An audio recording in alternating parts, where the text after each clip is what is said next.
Hey everyone, Mark and Joey here, ultimatesportschannel.com for those of you as first-time viewers. Joey, the website, on top of what we do, 50 posts every day, all the top sports stories in every one of the sports around the world. Take a look at that when you get up in the morning. You'll see all the sports that you're looking for, as well as sponsors are there, discounts from our sponsors, or benefit packages, whatever it may be that you can take advantage of as well. And also see the other places that we are watched. And let's talk about that for a little bit. We always like to start out with Roku because that was where we started. And up over 30,000 subscribers, I mentioned the other day. And those of you on Roku, we thank you very much, but also would ask that you go and put a rating on there for us. Joey, how do they do that? Yeah, so go to our channel, and whether you're watching a video or beforehand, when you're watching a video, you can press the star button on your Roku remote and leave us a review. Beforehand, when you search it, it will also give you an option to give us a review. You know, we always like reviews to feel how we're doing and see where we can get better. So that's very important to us that we get more and more people doing that for your feedback and for us to get better at the show.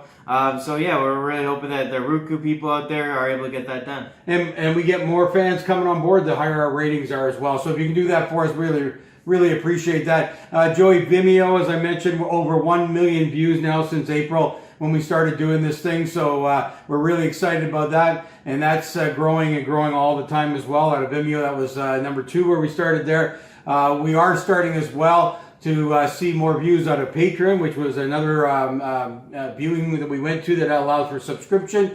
If you sign up on Patreon, there's no cost to it. You can sign up as a subscriber, and that means you see the minute the videos come out, it alerts you to that. So that's a big benefit. Yeah, absolutely. Yeah, just subscribing or anywhere on any of those channels, YouTube, Patreon, Facebook. If you like our page or subscribe to our channel, you'll get an actual update when the video comes up, which is very important, so you guys never miss one. Yeah, and finally, YouTube.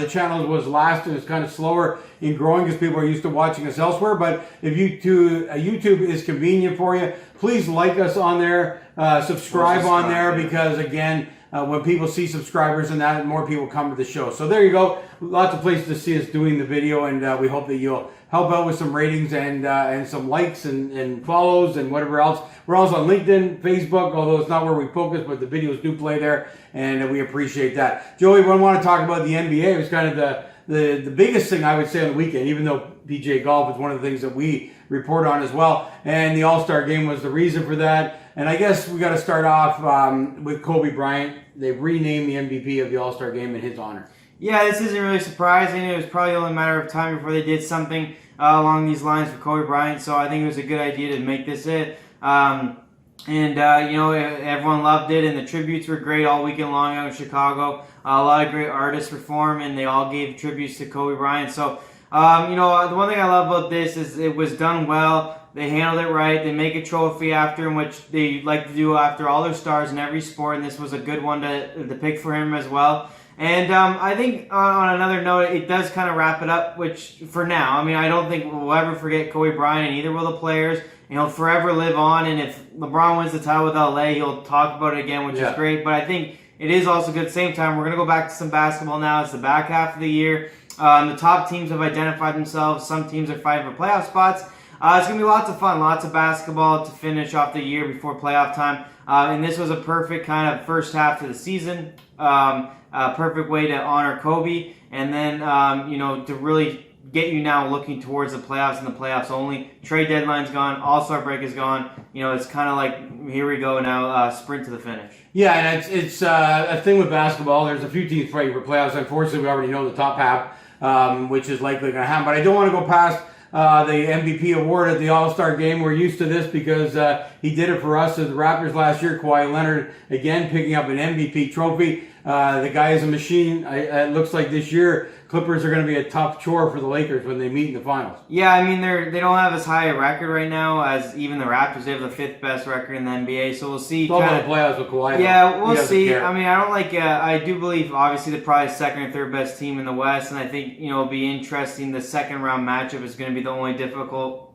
before LeBron. Obviously, I think LeBron will be in the conference finals. I think Clippers might have to play Houston, which would be an interesting series. Houston's playing really good right now. But yeah, Kawhi Leonard. Well, you hope so because you picked Houston to get to the conference finals 2 years in a row. So you're looking for them to have a great run this playoff season. Yeah, so we'll see. I mean, I think Kawhi Leonard looked good last night. Obviously, in the All-Star break between him and Paul George depends on injuries and how much they play. But we know what he's capable of. We know how good he is, and he put on a show for the All-Star game. I think he hit something like 12 threes, which is the most in All-Star game history. So another record there for him. And yeah, it was good to see, obviously, for basketball. It was a great game. Yeah, it's setting up for a great second half of the season on both sides of the country. And let's talk about our Raptors, who recently were on a 15-game winning streak, I think it was. Funny enough, once you break a record within your own team, like the winning streak, they lost the next game as soon as they broke it. It's almost like all the excitement leaves their body for one game, but a great run by them. Yeah, we talked about it last time. It was a great run heading into the All-Star break, but I think it's more important to talk about the All-Star game, and one of the Raptors was Kyle Lowry, and it kind of has to do with the whole fourth quarter being really exciting this year in the new format. A lot of guys competed, and he drew 2 charge fouls, which is his thing. He takes hits like no one else, and at 6 feet tall, it's great to watch, and he actually took a charge against Kawhi Leonard. Kawhi Leonard got called for it, and then even late in the game to save the game, he took another charge, and it was just a cool moment for him. Every player in these All-Star games at this level have their thing. That's one of his things for sure. His teammates went nuts. It was funny, one of them was against Kawhi, and it was nice to see a couple Raptors in there, along with Nick Nurse coaching the team, Team Giannis. So we had a coach and 2 players. First time that's ever happened for us, and it's just showing where this Toronto team is going in the playoffs. But it made it really special at the All-Star game to see kind of the Siakam and Lowry have their moment as well. Yeah, for sure. And in the All-Star game, of course, the excitement around the three-point competition, that's an unbelievable competition. I love it, actually. There's no voting. We'll talk in a minute about the dunk contest, but certainly three-pointers, just make them, get points, or you lose. That's the way it should be. Yeah, I mean, they're innovating well. They added the Mountain Dew ball for 3 points, and that was really cool, definitely, and some of the shooters out there are amazing. It's a lot of fun. Came down to the last shot to end it. You can't ask for anything better than that. Lots of young guys are in it, so it's really cool. I mean, it's a great one. The whole skills competition's a fun night. They even added the one in the middle now where they do passing, shooting, dribbling. So they got a little bit of everything for everyone that makes the All-Star game, and it was lots of fun to watch, and it was great to see the young stars go out in the three-point contest and have it be a buzzer beater for the win. Yeah, and of course, everything that's voting, whether it's from the Olympics or anything else, is controversial. And we had a big controversy in the dunk contest, and Dwayne Wade decided to be the star of the show instead of letting the guys who were playing basketball be the stars. Yeah, well, I mean, it's a tough one for sure, but he obviously gave Aaron Gordon a 9 instead of a 10, which made him lose by 1. People thought they were going to... All the judges came out and said we thought it was going to be a tie, and they'd do another dunk to see who would win, which is what I think everyone thought was coming. It did not happen. But it might be the best thing for the NBA because they took over the news when they shouldn't even been in the news. They took over the news because this was all that anyone talked about because of a judge. For 3-4 straight days. We're in Orlando right now, and the whole news is about Orlando Magic's Aaron Gordon being robbed of the dunk contest. So, funny enough, it's the best thing to happen, but it was funny that it was a Miami player that Dwayne Wade, in theory, according to everyone else, helped win. And, overall, though, I think what's most important is the dunk contest was good again. It has up and down years. Depends on how successful the guys are on their first dunks. Depends on how much they go for it. I'm always in favor of make it and do a little bit less stuff than do so much stuff and you can't make it, because it looks bad when it's your third or fourth try.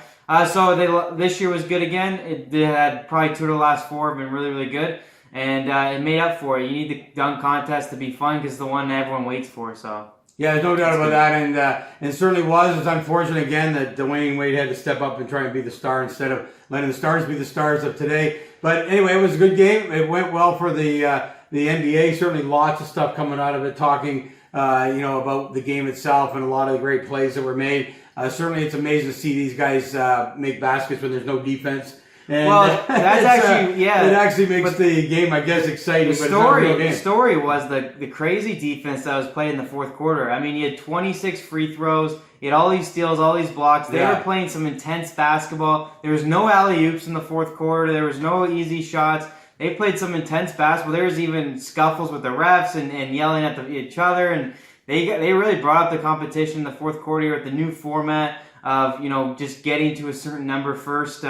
It was pretty intense and lots of fun to watch, and people were definitely talking about it this morning with how close and competitive it was, and it ended on a free throw, which was funny too. That had never happened before in All-Star game history. So, Adam Silver's out there. He's tweaking everything about the NBA. I mean, literally since he's come in, I think he has new ideas every year that are being floated by, and honestly, I don't know one that hasn't been successful, including this one, which people thought was stupid. I thought was stupid. Ended up having guys play more competitive, play insanely hard. I mean, Giannis played the whole fourth quarter in an All-Star game.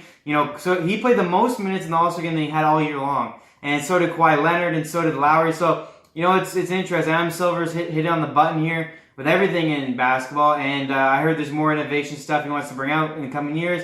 So far, so good. So keep going at it. It was lots of fun, the fourth quarter of that All-Star game. Yeah, no doubt about that. It was nice that they put some effort into part of the All-Star game anyway, as opposed to the normal, it's all four quarters. They just put up points, which is exciting in and of itself. Matter of fact, they have some dunks that would have rivaled some of the dunks in the competition. And I wonder whether they should almost take the competition to the best dunks of the game instead of having a separate competition. Because a lot of the top players don't go in the competition. Like LeBron, I saw one of his dunks. It should be almost scoring the dunks as they play the game. I think would be cool because the best players in the league are not in the dunk contest.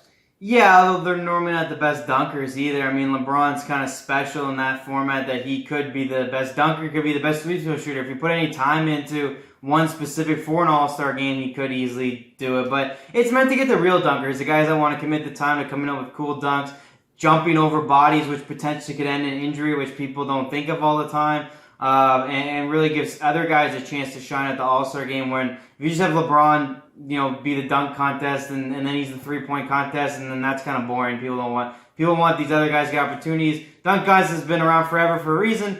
The three-point contest has been around for a reason. LeBron can keep the format as it is. LeBron can just play the All-Star game. We're happy with that. And so I think everything is working for the All-Star game now. I think you're not going to see many tweaks for at least a couple years here, as it was very successful in year one, with all the new formats for the All-Star game with Adam Silver. Yeah, so we'll see what happens at future All-Star games. But this one was good. NBA was able to showcase their players, which is the idea behind it. Show the skill they have. Certainly, the skill of some of the young players coming up is amazing. What they can do when you get a chance to watch them in those individual competitions. So we'll look forward to next year, but mostly we're looking forward to the second half of the season here. I don't think any shockers at the top, but what do you see as far as teams that might be making a run of the playoffs that are close right now? I don't know. I mean, I don't see much. I mean, the Eastern Conference literally has like all these first 6 teams over 500, and then 7 and 8 are under 500. So you think they'll get slaughtered in the first round. I mean, I'm thinking you're looking pretty similar to last year of Indiana could upset someone. Miami might be able to upset someone in the second round. Well, they got a decent trade in that's going to help them with that, right?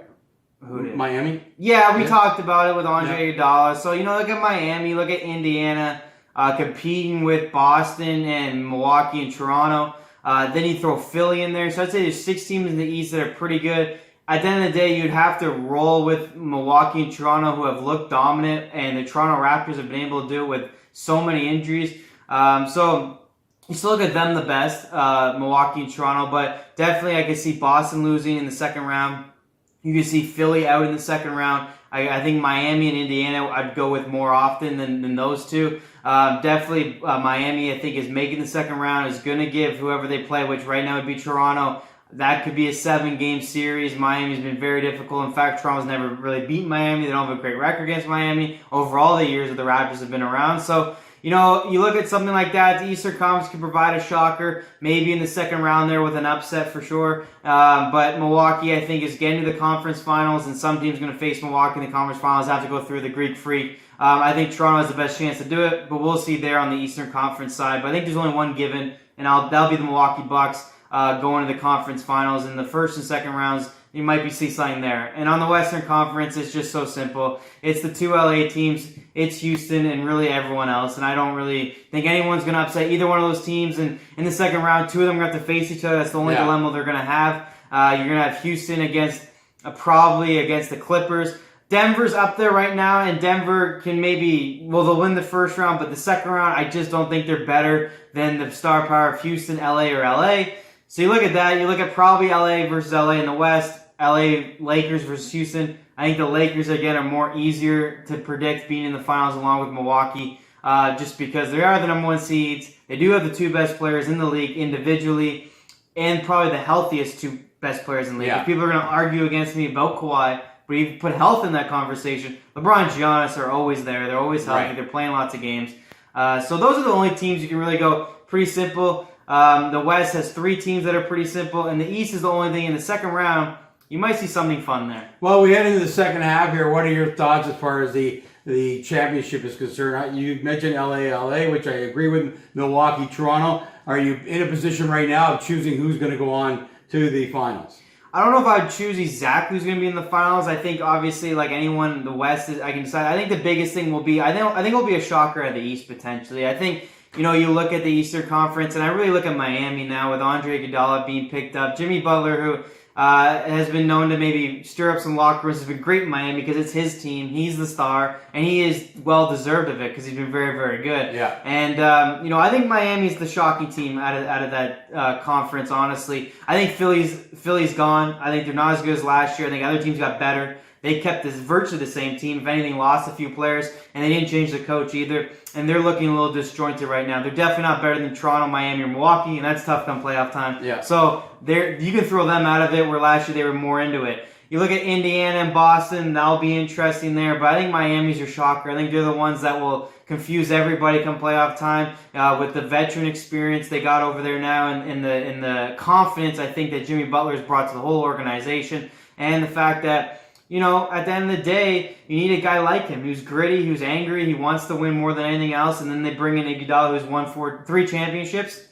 It's a recipe for success more than other teams out there right now, at least that aren't in the first place. Right. That's really what you're looking for. Is anyone better than the teams in first place? Miami would be the one for me. We know Toronto. We know what they could bring. We know what Boston could bring. We know what Indiana could bring. We really have no idea what Miami will bring in series play, where they get a week to prepare for teams. Well, it'll be interesting. I don't know how you stop Milwaukee this year. If anything, the Greek Freak is better than he was last year. He's still the only guy on that team. That's still the going to only be tough. worry. Yeah, if we can get a good defense, and that was what still the only guy. Leonard provided from us last year. So who's going to provide that this year for the Raptors? It'll be interesting to see. The Raptors certainly could go back again. There's no doubt about that, the way they're playing. So it'll be interesting. We'll be able to give more informed decisions in a month or so when we're getting right up against the playoff time. But, I'm thinking as I go forward, I'm looking for an upset in the West. I think the Clippers are going to upset LeBron. I think Kawhi's still just such a great player in the playoffs, and defensively, nobody could be better than him.